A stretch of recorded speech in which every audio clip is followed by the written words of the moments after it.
This is Tata with the Lead Exchange project. I've come up with a 10% shot of my own. It combines the previous two shots, Around the World and Foshan Lives, and I like to call it the Eterna-Buster.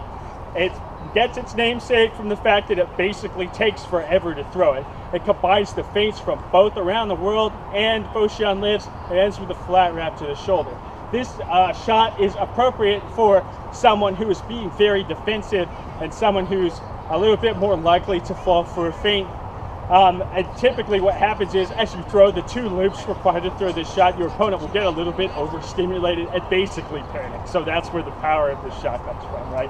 So we start off with an Around the World with a little step forward from out of range.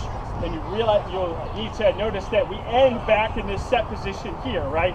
We're going to change the direction of this loop, and we're going to do a big loop overhead like that, and then we're going to end with a big flat wrap over the shoulder, right?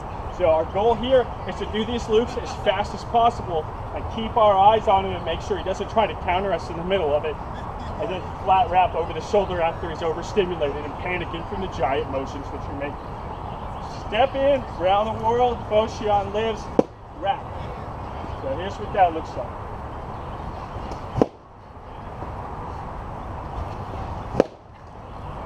So you can also throw it as a low shot to the body after you hit them with it once. You should immediately try to throw another 10%er on the same opponent for maximum hilarity, where you do the same setup around the top, stop a little bit, look him in the eyes where you can see the whites, come down and reverse wrap him in the hip. That just looks like this. Thank you very much.